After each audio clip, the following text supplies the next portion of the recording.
Bom dia, vamos começar mais uma videoaula agora do capítulo 8. Capítulo 8 é muito interessante. Capítulo 8 é o de segurança dos sistemas de informação. Isso é legal pra caramba. Esse eu leria sem o professor me dizer para ler, porque tem coisas muito interessantes. Vamos começar então. Nós vamos ver aqui nessa primeira parte os tipos de vulnerabilidade, né? Os casos de ataques, né? Os softwares, os hackers, os crimes de informática, que são vários. E o livro, apesar de ser um pouco antigo, ele tem bastante dados a respeito, né? A segunda parte, a gente vai ver a questão da política de segurança que as empresas, né, as organizações devem, de algum jeito, escolher, né, assumir para proteger os seus sistemas de informação. Bom, vamos começar aqui. Então, vamos começar, na verdade, não é com as vulnerabilidades, com o caso do LinkedIn, que é um caso bem interessante. Quem é que não conhece LinkedIn? Vamos lá. LinkedIn é uma das redes sociais, né, mais importantes. Ela é importante não porque no Facebook, por exemplo, o pessoal se relaciona, mas porque ela é ligada à questão do profissional, né, de mostrar, né, as pessoas e as organizações mostrarem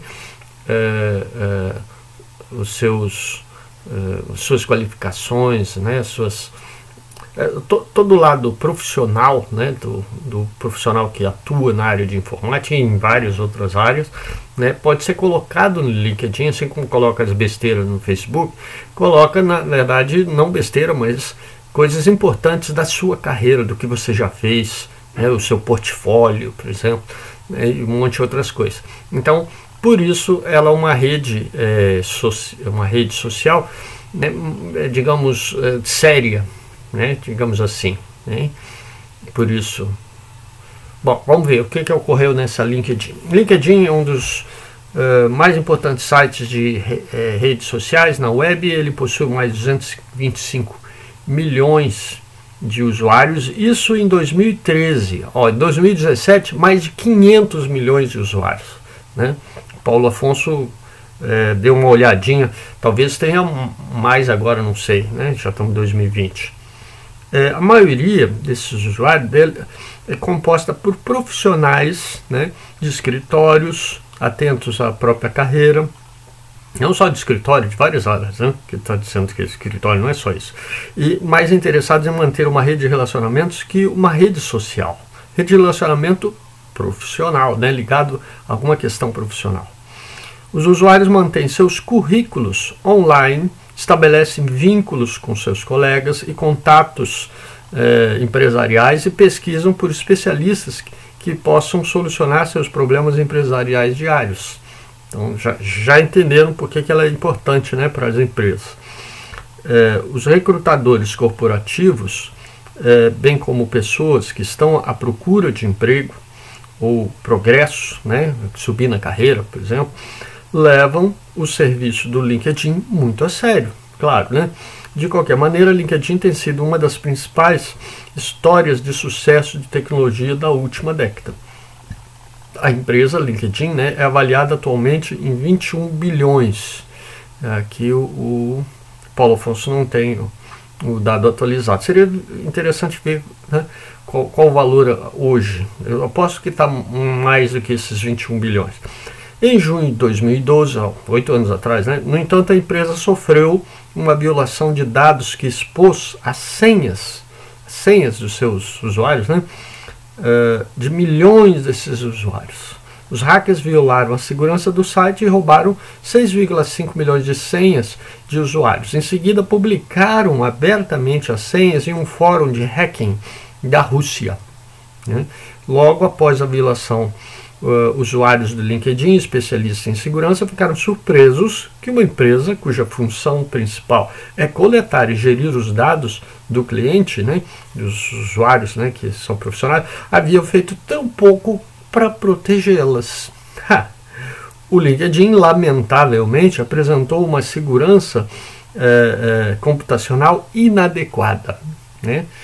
Permitiu, né, esse ataque aí bem sucedido aí dos hackers, especialmente para uma empresa de tecnologia. Se ela fosse, sei lá, Casas Bahia, né, não é uma empresa de informática ligada a isso, né, com boas reservas de caixa, ou seja, ela não era pobre, nem, né, resultados consistentes e funcionários talentosos. Então, a gravidade do problema de segurança do LinkedIn é muito maior, né? Especialistas em segurança criticaram o LinkedIn por não ter um chefe, um executivo-chefe de segurança, cuja principal função é proteger contra falhas de segurança. Eles não tinham, olha só, né? Depois de 2012 eles passaram a ter. E ainda mais surpreendente, era esperado que o LinkedIn tivesse uma proteção mínima de senha por meio de criptografia. E, no entanto, ele não empregou várias técnicas de criptografia padrão usadas para proteger senhas. A maioria das empresas utiliza uma técnica chamada como salting. Eu já vou explicar isso. O Paulo Afonso entende bem disso, então ele tem uns slides aí que vai explicar melhor. Que acrescentam uma série de dígitos aleatórios no final do código hash. Na verdade, a criptografia é feita com hash e tem algo a mais que esse tal de salt, né? Esse hash da senha para torná-lo mais difícil de decifrar. O salting pode ser realizado com pouco ou nenhum custo, ou seja, não é algo difícil de ser feito e nem caro, né?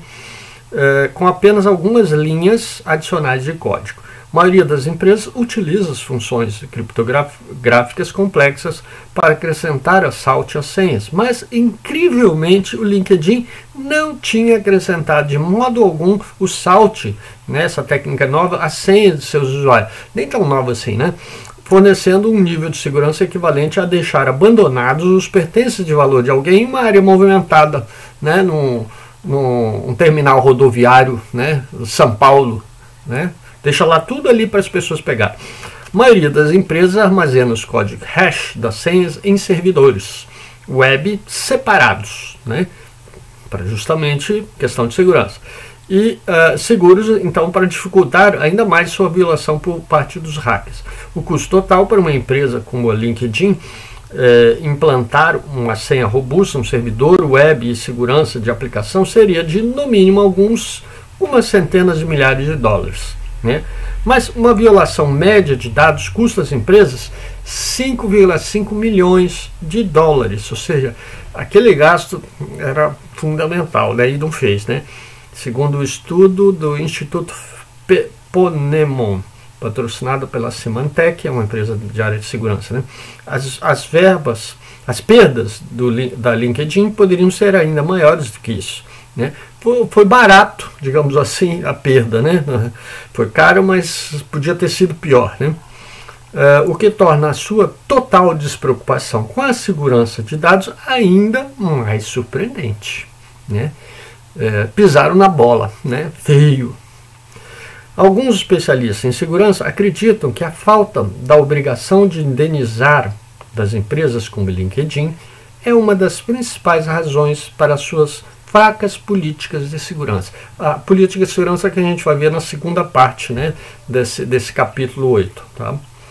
Ao contrário de outros setores nos quais as proteções básicas do consumidor são supervisionadas e resguardadas, né, a segurança do computador e a segurança de dados na segurança do computador e de dados nas redes sociais não são reguladas e estão mal resguardadas por muita empresa. Por isso ela afrouxou. O LinkedIn achou que não vai ter problema, não tem que dar nenhuma resposta aos usuários, aos clientes. Por exemplo, no abalo da quebra de sigilo, muitos usuários queriam deixar o LinkedIn, óbvio, né? Mas optaram por não deixá-lo porque é a rede social mais importante para manter a rede de relacionamentos profissionais. Então, né? Queriam deixar, né, a bosta da LinkedIn, mas era a única, a principal, sei lá. Logo após o roubo das senhas, a LinkedIn rapidamente assegurou aos seus clientes que a sua base de dados estava segura. A empresa desativou as 6,5 milhões de senhas publicadas e anunciou que tinha começado uma iniciativa para acrescentar o tal de salt no hash, né, para aumentar a segurança. No entanto, a LinkedIn foi atingida com um processo de ação coletiva, né, dos usuários de 5 milhões, que alega que a empresa não seguiu nem mesmo as práticas mínimas do padrão do setor para proteção de dados, especificamente as formas recentes, né, de acrescentar o tal de salt aos códigos hash das senhas, né. Especialistas em segurança observaram que os procedimentos de segurança da LinkedIn teriam sido de última geração anos atrás, ou seja, 2012. Né? Então, se fosse no início da década, né, dos anos 2000, ainda era uma técnica avançada e, digamos, relativamente segura. Né? Mas qual que houve o problema? Onde é que está? Caceta. Teriam sido de última geração, né, uns 10 anos atrás, mas que haviam feito pouco para acompanhar e proteger da onda de violações de dados dos últimos 2 anos, né, de 2010 para 2012. A LinkedIn não deve apenas atualizar sua segurança para os padrões mais modernos, mas também deve adotar a mentalidade de que a proteção dos dados do consumidor é um esforço contínuo. Né? A segurança é um esforço contínuo nesse sistema, de qualquer sistema de informação. Né? É uma guerra que tá sempre avançado, né? Para ver o que o pessoal aí que está atacando está fazendo e já se anteceder para agir contra eles. Né? Não dá para guardar o prejuízo e depois reagir tardiamente, como é o caso aí da LinkedIn nesse ataque aí cibernético. E não apenas um único evento de correção, não é uma única vez que se corrige, né? Você vai ter que fazer recorrentemente, cada ano, cada 2 anos, uma atualização da política de segurança. Os problemas causados pelo roubo de 6,5 milhões de senhas da LinkedIn ilustram algumas das razões pelas quais as empresas precisam prestar uma atenção especial para a segurança dos sistemas de informação. O caso aqui é ótimo, né? A gente entende bem. A LinkedIn oferece benefícios importantes tanto para os indivíduos quanto para as empresas, né? Suas ligações profissionais, currículos, etc. Né? Mas do ponto de vista de segurança, ela não protegeu suficientemente seu site dos hackers, né? Que foram capazes de roubar informações confidenciais dos usuários. Né?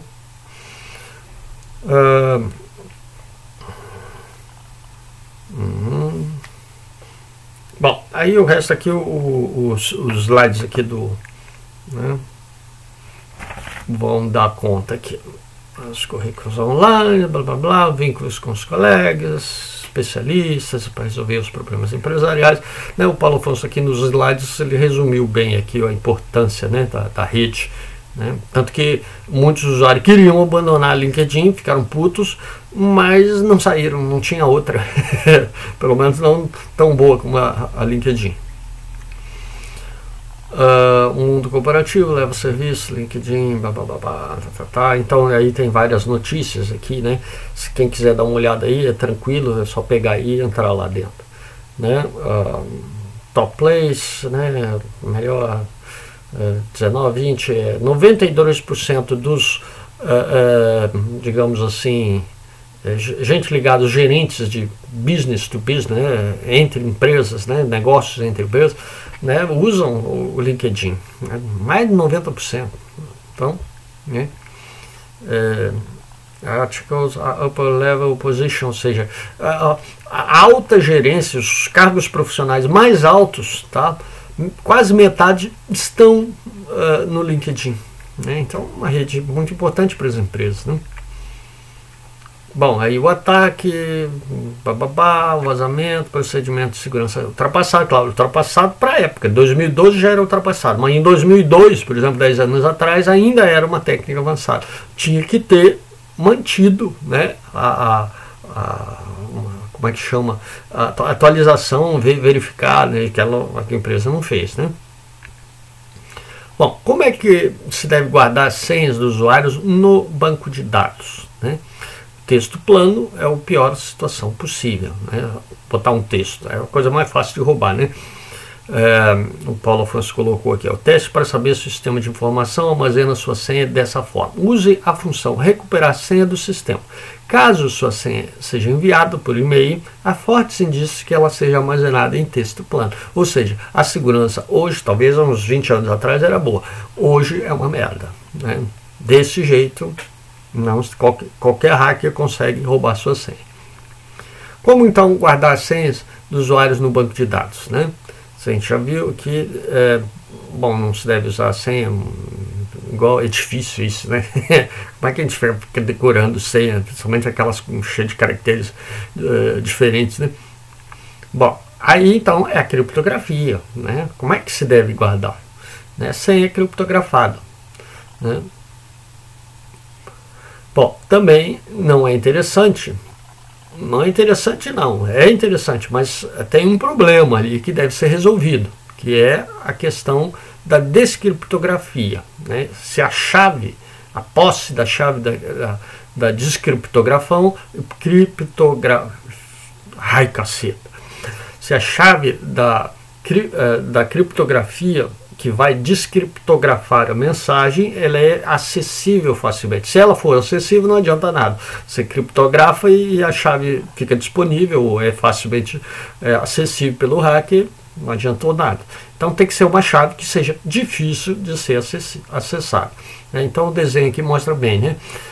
Senha, uma senha horrorosa, né? Criptografia, faz uma criptografia dela, a senha é criptografada. E aí precisa de uma chave para descriptografar. Tá?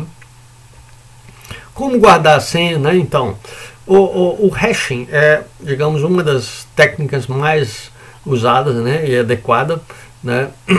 E pois não há um processo de descriptografia da senha, né? Não existe o caminho de volta, ó, tá vendo? Tá? Isso aqui evita exatamente a questão aqui da chave, né? Então, criptografado não existe o caminho de volta. Mas, os hackers conseguiram inventar um jeitinho, né? Olha só o que eles fizeram, né? Era o método usado, que era o mais avançado, até 2010, mais ou menos. Então, por que deu errado? Existem dicionários de hash disponíveis na internet. Quem é que publica essas porcarias? Os próprios hackers. Eles fazem isso, né? Por isso não é difícil descobrir a qual senha se refere um hash, né? Estou aqui, né? O Paulo Afonso botou aqui a coisa mais geral, né? Tem que entrar dentro da disciplina lá de algoritmo e estrutura de dados mais avançado, técnicas, né? Os últimos lá, quem estuda aí vai entender melhor isso aí, né? Acesse o website abaixo e informe o valor do hash correspondente à senha laranja. Tá? Aí, esse site aqui é interessante. Entre nele aí e faça esse teste, né? E aí você vai ter, né? E aí, procurando, né, aqui, ó, procurando aqui o reverso, tá? Você consegue descobrir. Por quê? Porque tem esses tais dicionários hash, né? Que é acessível à internet. Então os hackers fazem exatamente isso, né? Então, era a técnica mais avançada, né? Mas a partir de 2010, 2012, não era mais. Então o que é que se deve fazer? Usar o hashing, só que com o tal de salt, né? Que é bem mais adequado, é o passo adiante, né? Para dificultar os hackers, que dificulta o uso das senhas de hash, tá? Esse tal de salt. E esse tal de salt, como a gente viu aqui na descrição do caso do livro, né, é fácil. Não, algumas linhas de códigos a mais, né, que a empresa, se tivesse uma política de segurança atualizada, né, acompanhando, digamos, né, o problema de segurança já dessa época, teria visto que era necessário usar a técnica aí mais avançada. Não fez, né? Ó. Então, naquele mesmo site, ó, observa bem que o reverso aqui, ó, provider MT could not be reversed, não pode ser revertido, né? No reverse string was found. Ou seja, nenhuma string, uma palavra no reverso foi encontrada. Ou seja, a senha não foi recuperada. Ou seja, o hacker não conseguiu obter a senha. Era só ter feito o raio do salt. Né? Hash consult. E o hash consult, na linguagem PHP, ó, que é tranquila de fazer, o PHP tem. Né? Já na época ali, 2010, 2011, o PHP tinha já atualizado as suas técnicas e já passado isso. Era só ter acompanhado o raio dos problemas de segurança na época. Bom, tem outras vantagens, né, desse hash consult. O usuário não precisa conhecer o salt, portanto não precisa também memorizá-lo, é só usar. Né? E aí, claro, o salt torna as senhas do usuário mais fortes, né, mais difícil. O uso do salt minimiza o impacto sobre a segurança dos dados do usuário, que usa a mesma senha para diversos tipos de serviço. Então, né, era só ter acompanhado o raio. Para vocês que querem conhecer, né, porque essa área de segurança é super legal, né, dos hackers, dos ataques, né, no Wikipedia tem, né, o tal de criptografia com salt. Tá aí nesse link, é só vocês darem uma olhada. Tá? Então, voltemos aqui, né?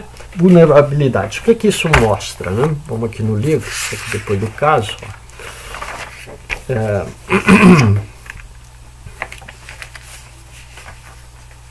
Tá. Quais são? Né? Ficam vulnerabilidades. Vulnerabilidades da internet. Bom, as vulnerabilidades da internet é justamente, isso é uma pena que né? Uma pena. Tem uma figurinha aqui, ó. Figura 8.1, vulnerabilidades, desafios de segurança contemporâneos, né? Deixa eu ver se eu consigo, porque o Paulo Afonso não botou esse raio desse treco ali, ó. Tá vendo? É uma figurinha, deixa eu aproximar aqui, e ele mostra os três lados, né? Do usuário, do servidor e do servidor com os bancos de dados. E as falhas, né, os possíveis locais de problemas de segurança são apontados ali numa figura só. Né? Então vamos falar deles. Né? Você pode imaginar o que aconteceria se tentasse se conectar à internet sem um firewall, um esquema de proteção, um software antivírus, né, qualquer um deles. Em segundos, seu computador seria danificado e talvez levasse alguns dias para reabilitá-lo. Né? Se seu computador fosse usado para administrar sua empresa, talvez você não conseguisse atender os clientes nem fazer pedidos aos fornecedores enquanto, né, o seu sistema estivesse fora do ar. E no fim, caso descobrisse que nesse intervalo seu sistema de computador foi dominado por invasores, os hackers, que roubaram ou destruíram dados valiosos, incluindo arquivos confidenciais de pagamentos de clientes, né, ou de você receber, né, a fatura, né, que você vendeu, e aí você não vai receber porque você não tem os dados, né? Se grande quantidade de dados tivesse sido destruída ou divulgada, sua empresa talvez nunca mais consiga se recuperar, né? Vai se fuder, né? Bom, em resumo, se você opera uma empresa hoje, precisa ter a segurança e o controle como prioridades, principalmente se a sua empresa cresceu muito, é valiosa, aí mesmo que você tem que tomar muito cuidado com os seus dados.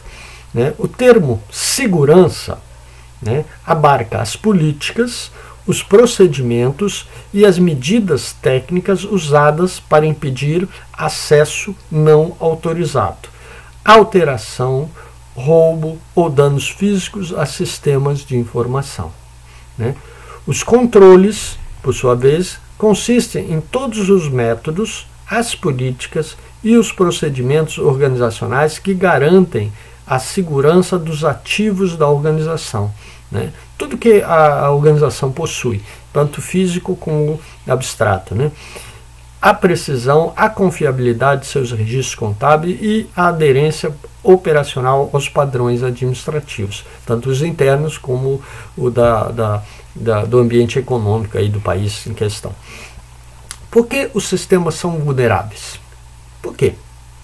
Não existe um sistema que seja 100% invulnerável. Não tem, né? Mas por quê? Quando grande quantidade de dados são armazenadas no formato eletrônico, eles ficam vulneráveis a muitos tipos de ameaças, né, quando estão em formato em manual, né, Bom, se bem que em manual também tem problema de roubo, né? Você roubar fisicamente, né? Sistemas de informação em diferentes localidades podem ser interconectados por meio de redes de telecomunicação, internet, por exemplo. Logo, o potencial para acesso não autorizado, uso indevido ou fraude, não fica limitado a um único lugar, né? Algo físico, né? Eu estou com um bagulho desse, ó, isso aqui é físico, né? Isso pode ser roubado, né? Mas está aqui, né? Ele não pode ser roubado lá nos Estados Unidos, nem no Japão, nem em Brasília. Ele só pode roubar na minha casa, ele está aqui, né? Os dados de uma empresa, se tiverem em vários bancos de dados, em vários servidores, né? Eu tô uma empresa multinacional, então tem, digamos, dados lá nos Estados Unidos, no Brasil, na Europa, sei lá onde. Então tem vários lugares para serem roubados, e a interconexão, né? Se vai ter um banco de dados centralizado, os dados são para lá e para cá. No meio pode ser roubados, né? Na transmissão pode ser roubados, né? Acessos não autorizados, né? Bom, onde que eu estava? Então a figura 8.1 é aquela que eu tinha mostrado, né? Então, usuário, então acesso não autorizado, erros, linhas de comunicação. As linhas de comunicação, né, da rede que são problema de escuta clandestina, não tem criptografia, então pode se escutar clandestinamente. Sniffing é o farejamento. Sniff do inglês é, né, o fazer o farejar, né? Alteração de mensagem, né? Você captura ela e modifica, né? Roubo, fraude, etc., né? Nos servidores corporativos, aí tem hack, né, a invasão, malware, algum software malicioso que faz alguma coisa, roubo, fraude, vandalismo, né, apagar dados, né, ataques de recusa de serviço, os DDoS, a gente vai falar um pouquinho adiante. E nesses sistemas corporativos, que podem estar em vários locais diferentes, ainda tem a questão do banco de dados, né? Porque o sistema de informação usa um banco de dados, né? Os repositórios, que também aí vão atuar o quê? Roubo de dados, cópia de dados, alteração de dados, falhas de hardware, né? Banco de dados são, digamos, HDs ou SSD, como a gente viu nas aulas passadas, e também podem ter problemas de falha de hardware, né? Falhas de software, de controle desses dados, etc. Tá? Então, por isso é que os sistemas de informação podem ser vulneráveis, né? Bom, e aí acrescenta-se a isso as vulnerabilidades vindas do que? Da grande rede da internet, né? As redes públicas são mais vulneráveis do que as redes internas, né? Dentro da minha empresa eu tenho uma rede interna. Se ela ficar isolada, ela vai ter algum problema internamente, né? Talvez, mas não externamente, né? Porque estão virtualmente abertas a qualquer um, né? A rede de internet é isso. Quando usuários indevidos ocorrem, né? Eles podem, então, causar impactos enormes proporções. Quando a internet se torna parte da rede corporativa, né? A empresa usa a própria rede de internet como sendo a sua própria rede, os sistemas de informação da organização, evidentemente, podem ficar vulneráveis, né?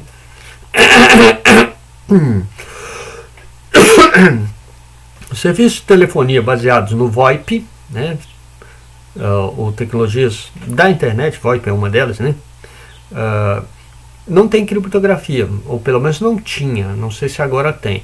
Por exemplo, os mensageiros, né, o WhatsApp, não tinha até 2000 e aí eu não sei dizer da 16, 17. Agora mais recente, né, 2019, 2018, sei lá, ano passado, ano retrasado, o WhatsApp já tem criptografia ponto a ponto, né? Não sei se vocês já notaram que o WhatsApp mandou, em algum momento, eu não me lembro exatamente a data, que passaria a criptografar todas as suas mensagens, deixando né, completamente protegido as mensagens, né? Bom, vulnerabilidade também aumentou com o uso disseminado de e-mails, mensagens instantâneas, compartilhamento de arquivos peer-to-peers, né? Os funcionários também podem usar mensagens de e-mail para transmitir segredos de negócio. Bom, aí o problema não é da rede ou né, de segurança da tecnologia da informação, aí é um problema interno, né, de um cara mal intencionado, né? Bom, esse é o principal, né? Aqui vamos ver o resumo aqui, eu vou chegar aqui onde ele o Paulo nos slides deles, né? Informações, bababá, bababá. Aqui, ó, os dispositivos móveis via Wi-Fi, né? As redes Wi-Fi, elas quando foram lançadas, principalmente na década dos anos 2000 e agora mais recente, eles não tinham segurança. Ou a segurança deles era muito precária, né? Eles foram aumentando. Não sei que quem já comprou os roteadores já viu que os esquemas de segurança deles, as técnicas, né, foram o WAP2, né, tem uma sequência aí que vão, né, aumentando a segurança do roteador, né? Mas ainda assim eles são um ponto vulnerável, né? Por exemplo, é seguro se conectar a rede sem fio em aeroportos? Aí você se conecta, está lá no aeroporto, aí entra no Banco do Brasil, o Bradesco, aquele home bank, né? E aí eu faço uma operação, pago alguém, recebo dinheiro de alguém, transferência. Será que é seguro? Né? Biblioteca, locais públicos em geral, né?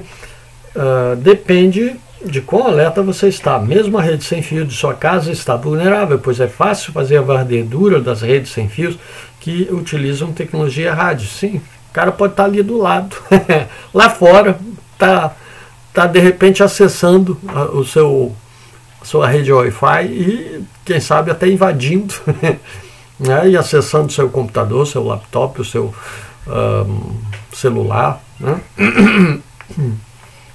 Porque quando você tem uma rede cabeada, né, o cara, para fazer, ele tem que entrar na sua organização, na sua casa, para ter acesso, né? Que difícil, né?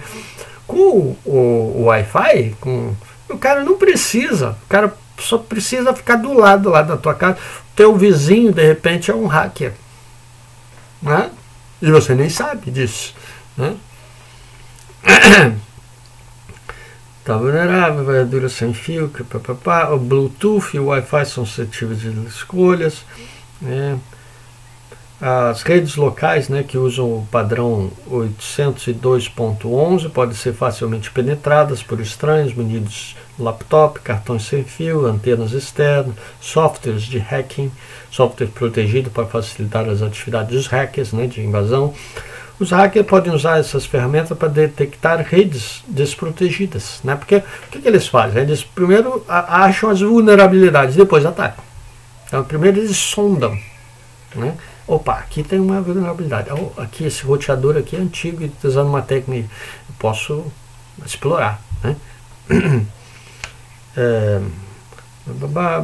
Tecnologia sem fios, indicadores. Bom, e aí tem um monte de coisa que é interessante aí vocês verem aqui, que é super legal, tá? Vamos ver aqui. Fotos íntimas. Né? Se lembra lá daquele caso da atriz Carolina Dickman, né? Foi um caso, né? Roubaram todas as fotos dela, né? E divulgaram, fizeram chantagem com a moça, né? Etc, né? Bom, vamos ver mais aqui. As redes públicas, eu já falei, no roteador de um ônibus. Até o ônibus agora tem o roteador, né? Bom, assim, pensando nós aqui, né? Para fazer certas operações, talvez não seja bom usar essas redes, né? Públicas, redes sem fio pública, né? Acessar o banco, fazer algumas operações, melhor não arriscar. Mas para acessar, digamos, os sites, ver as notícias, talvez não tenha problema, né? Depende do uso, né? Bom, a maior parte da internet não está criptografada, mas por causa dos problemas de segurança, muita coisa que antes não era criptografada, hoje é. O WhatsApp, por exemplo, que eu falei antes, é um caso. Bom, aí tem um monte de softwares mal intencionados, né? Os malware. Software mal intencionado que inclui uma variedade, né? Os vírus, os worms, né? Vermes, né? Worms, cavalos de Troia e vários outros, tá? Vamos ver se ele tem aqui, fala aqui, ó. Programas de software mal intencionados, né, esses que eu já acabei de falar. Vírus de computador é um programa de software espúrio que se anexa a outros programas de software, né, ou arquivos de dados a fim de ser executado, geralmente sem conhecimento nem permissão do usuário. Nesse ponto, por exemplo, os usuários de sistema operacional Windows, né, que tem uma segurança muito mais fraca, são muito mais vulneráveis, né?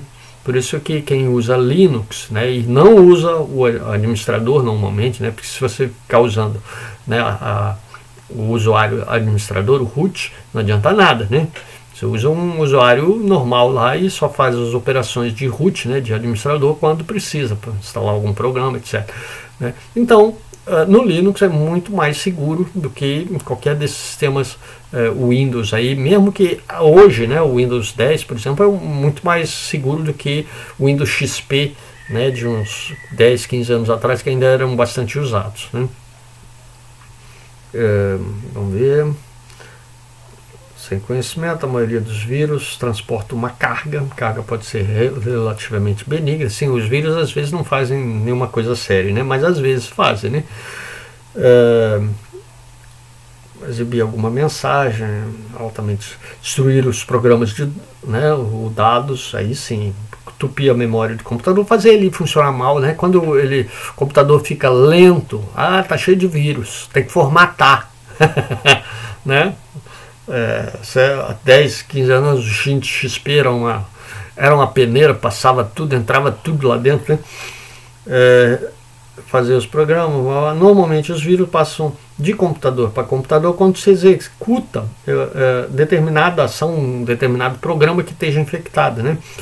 Um e-mail, através de e-mail, aqueles arquivos doc, os arquivos de texto do Word, né? Os doc também, né, os macros deles são, nossa, uma coisa perfeita para botar cheio de vírus lá, né? Os hackers adoram. Os ataques mais recentes vêm de worms, né? Os vermes, né? Programas de computador independentes que copiam a si mesmo de um computador para outro por meio de uma rede. Tá? Eles não dependem do usuário, eles se propagam, né? Diferentemente dos vírus, eles podem funcionar sozinhos. Que beleza, por isso eles chamam de worms, né? Sem se anexar a outros arquivos de programa, e depende menos do comportamento do usuário humano para se disseminar. Isso explica porque os worms se espalham muito mais rapidamente que o vírus, né? Os worms destroem dados e programas e assim como prejudicam e até interrompem o funcionamento de redes de computadores, né? Os worms e vírus são muitas vezes disseminados pela internet a partir de arquivos de software baixados de arquivos anexados à transmissão de e-mails danificados, de anúncios online, mensagens instantâneas. Os vírus também invadem sistemas de informação computadorizados a partir de discos ou máquinas infectadas, né? Especialmente hoje em dia. Há os drive-by downloads, que consistem em malware que invadem o computador juntamente com o arquivo baixado solicitado pelo usuário, intencionalmente ou não, né? Hackers conseguem realizar com um smartphone praticamente qualquer coisa que eles conseguem realizar com qualquer dispositivo que acesse a internet, né? Pedir arquivos maliciosos sem intervenção do usuário, apagar, transmitir arquivos, instalar programas que executam em segundo plano para monitorar as ações do usuário. Observem que, né, o Android, né, e o sistema operacional do iPhone, né, o Apple iOS, né, esqueci o nome, mas o da Apple, né, eles não são tão seguros assim, né? Então, pelos sistemas operacionais dos smartphones, os móveis, né, está se disseminando, né, muito esses vírus, esses worms, né? E aí converter o smartphone do usuário em um robô, né? E ligado então ao botnet, rede de robôs. Nossa, que beleza para enviar então e-mails, mensagens, textos para qualquer pessoa sem o próprio usuário saber, né?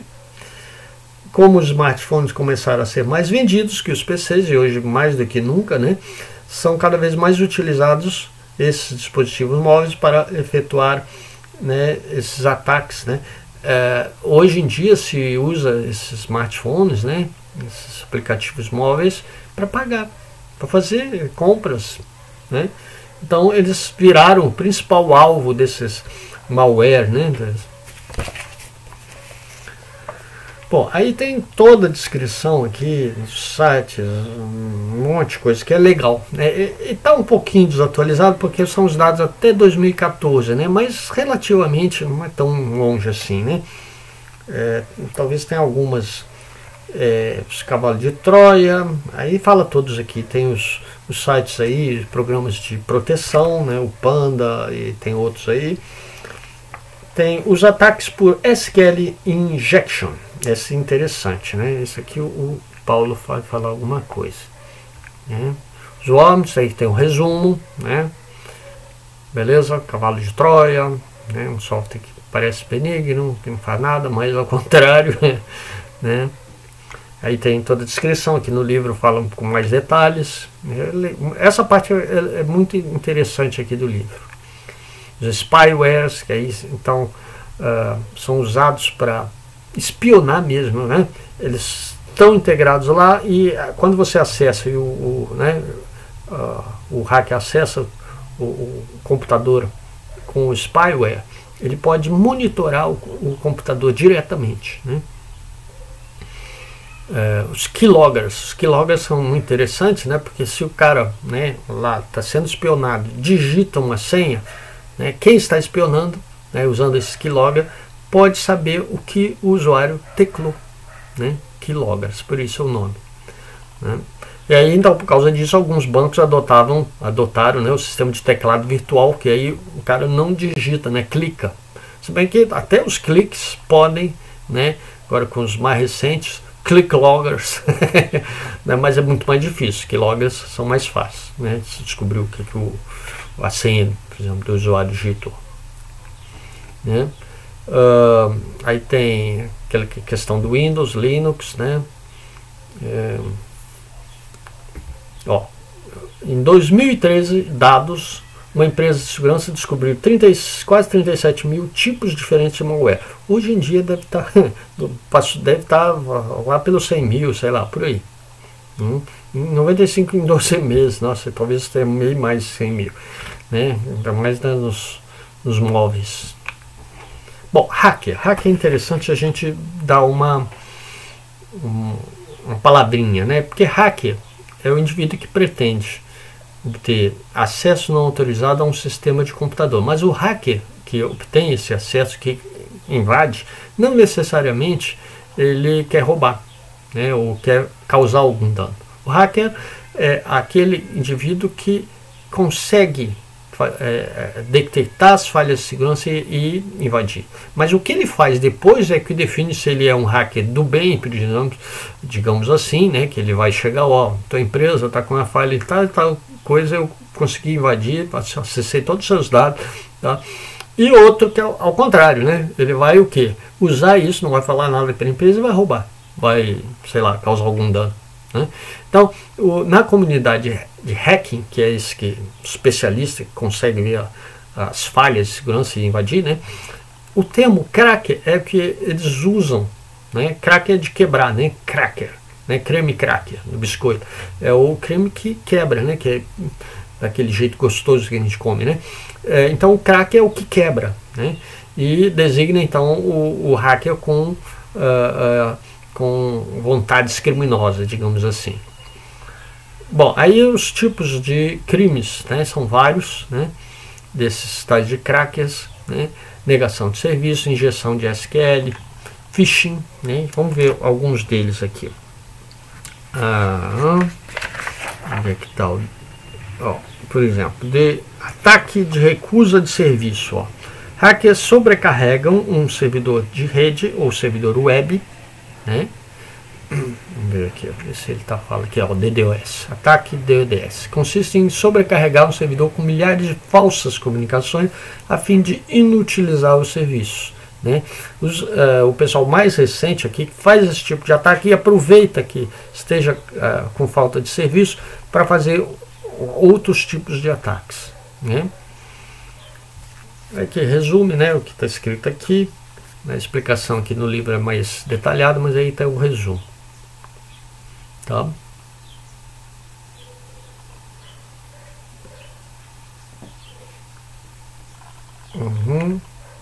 Ataques, embora não destruam, os ataques muitas vezes tiram o serviço do ar, né? E aí quando ele volta do ar, às vezes ele está com problemas de falha de segurança e os hackers aproveitam, né? E é claro, se for de um site que vende coisas, durante o período que ficar desativado, né, fora do ar, não vai ter nenhuma venda, né, por exemplo. Bom, aqui... Ataques de injeção de SQL ocorrem quando uma aplicação falha no tratamento dos dados informados pelo usuário, por exemplo, em um tipo de entrada um formulário, por exemplo, da página web, né, que o cara tem que digitar várias coisas, né. Os ataques de SQL inject são as maiores ameaças do tipo malware. Ataques por SQL inject tiram proveito das tais de página, né, das vulnerabilidades, né. Essas vulnerabilidades ocorrem quando uma aplicação web falha na autenticação ou no filtro dos dados digitados por um usuário em uma página web, tá? O que pode acontecer quando se encomenda algo online, por exemplo, compra, né? O atacante usa o erro de validação de dados de entrada para enviar uma consulta SQL perigosa aos bancos de dados. Porque, por exemplo, quando você digita num formulário lá, esquece, por exemplo, de botar o número da sua casa, né? Bota todo o endereço, mas esqueceu lá. Antônio Alves Costa, aí tem um número, 360. Né? Aí você esqueceu. Aí dá um erro, né? Ele informa que não... Nesse erro, o hacker aproveita. Aí faz essa tal de injeção de SQL, tá? E aí faz o quê? Uma consulta ao banco de dados. Ele aproveita, né? Aí pode fazer o quê? Plantar dados, né, maliciosos, acessar outros sistemas da mesma rede, né? Grandes aplicações web possuem centenas de locais para a entrada de dados de usuários, né? Essas Magazine, Amazon, Submarino, né? Um monte de usuários, vários bancos de dados e formulário para cá, sempre está ocorrendo esses erros, né, das falhas de tratamento de dados numa página, né? Então é oportunidade de injeção de SQL, tá? Já acredita-se, bom, tem todos os, né, o Paulo, ele se deu o trabalho de dar um exemplo de um ataque de injeção de SQL em PHP. Eu, como não conheço muito bem a linguagem PHP, né, o pessoal que conhece, eu conheço um pouquinho, mas ele não vai saber dizer aonde, né, exatamente, né, onde é que vai ter. Eu sei que é na passagem, né, tem aquele get, post, então os métodos de passagem de dados, e nessa falha de algum deles é que permite a tal de injeção SQL. Tá? Ó, solução aqui, ó, aqui tem o problema e aqui a solução, tá? Não vou poder explicar porque eu não conheço bem isso, tá? Sinto muito. Com o Paulo é que saberia, né? Bom, que outros tipos de ataque? Tá? São muitos, né? Essa parte é interessante aqui do livro, né? Vamos lá. Hacker. Ó, tem o spoofing e sniffing, né? Tentativa de ocultar sua verdadeira identidade. Os hackers muitas vezes se disfarçam usando endereços de e-mails falsos ou fingindo ser outra pessoa. Spoofing, disfarce, né? Pode envolver redirecionamento de um link para um endereço diferente, né? Ou para um site, né? Você acha que é do Banco do Brasil, não é. Sniffer. Sniffer também é farejador, né? É um tipo de programa espião que monitora as informações transmitidas por uma rede. São os sniffer, farejadores, né? E quando usados de maneira legítima, né? Quando eles bem usados, né, para algum fim benéfico, os sniffer podem ajudar a identificar pontos frágeis ou atividades criminosas, né, na rede. Mas claro, eles permitem o inverso, né? Os sniffer permitem que os hackers roubem informações proprietárias de qualquer dado da rede, qualquer ponto da rede. inclusive mensagem de e-mail, blá blá blá blá blá. Outros ataques aqui, vamos lá. Os phishing. Phishing vem de fish. O que é fish em inglês? Peixe. E phishing, claro que agora aqui está com PH, né? PH você lê como F, não é? Mas a palavra fish, que é peixe em inglês, e phishing, que é pescaria, ou seja, ataques de pescaria. Quem é o peixinho que vai ser pescado? O usuário, né? Que é leigo, né? Que não sabe o que está fazendo, e ele pode ser pescado pelo hacker, né? O que é? Sites falsos, né? O cara direciona, né, através de uma mensagem, o spoofing lá, né, que é a identidade falsa, te induz a entrar num site e a entregar os seus dados, né? Site falso, né? Aqui o Paulo fala da engenharia social. Onde é que está falando de engenharia social? Não sei onde é que está, mas engenharia social é interessante, é um termo usado aqui. Você criar, né, o hacker vai criar uma situação em que pessoas conhecidas suas vão, claro, informação falsa, te induzir a um erro, achar que é uma pessoa que te conhece e que você precisa ajudar ela, né, e aí dá alguns dados, né, e exige engenharia social, montar esse, né, com os dados, né, você descobrir do usuário, né, o hacker tem que fazer essa engenharia social, qual a situação em que ele pode te entregar os dados, né, por isso esse termo engenharia social usado aqui, né. Mensagem de e-mail, atualizar, babá. Bom, aí é claro, as grandes empresas, né, PayPal, Amazon, Walmart, um monte de outro, Submarino. Tá aqui de ficha, onde é que está o ficha aqui? Peraí, só um instantinho que eu vou achar aqui o ficha, que tem umas coisas legais aqui. Aqui essa parte é muito legal. Não está aqui, caramba. Acho que está mais adiante, eu já tinha visto. Phishing, crimes de informática, está aqui, ó, achei. E tem várias outras, né? O livro aqui mostra os farmings, né? Os farming é outra técnica, né? Técnicas de phishing denominadas Evil Twins e Farming, né? São dois tipos de phishing, Evil Twins e os Farming. São ainda mais difíceis de detectar. Os Evil Twins, por que Evil Twins? Porque twins são gêmeos do mal, né?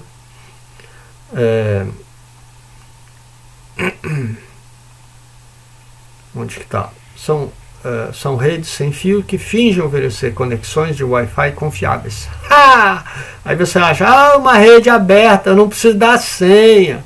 E, né, na verdade, é uma armadilha, né? Por exemplo, daqueles Wi-Fi de lugares públicos, né, que a gente já viu, hotel, restaurante, bar, aeroporto, com a rede falsa, né, Wi-Fi falsa, que parece idêntica a uma rede pública. Os fraudadores tentam capturar a senha, número de cartão de crédito dos usuários que se conectam a ela. É o tal de phishing, porque você está pescando, né, o usuário, né, bundão lá, que não acha que não conseguiu achar uma rede livre para ele acessar a internet, né, e na verdade está sendo alvo aí desse phishing. O farming, por sua vez, redireciona os usuários a uma página web falsa, mesmo quando a pessoa digita o endereço correto da página web do seu browser, né, seu navegador. Isso é possível porque os praticantes do farming conseguem acessar as informações sobre endereços que os provedores de serviços de internet armazenam para acelerar a navegação, né. Caso esses ISP usem software com brecha de segurança em servidores web, os fraudadores conseguem hackear então os endereços, né? O negócio é sofisticado, não é qualquer um que faz isso, não. E aí tem um monte de dados aqui dos prejuízos financeiros, né? Aqui são dados dos Estados Unidos, mas são muito interessantes. Leiam tudo aqui que é interessante, tá? Tem as leis aqui, bababá. Bom, fechamos então, né, esse essa primeira parte do capítulo 8, né, de segurança dos sistemas de informação, e a gente vai depois ver a questão da política de segurança e de controle, né, que é a partir aí da página 268. Né? Vamos ver só se eu consigo aqui. É isso aí, tá? Aguardem que eu já vou fazer a segunda parte.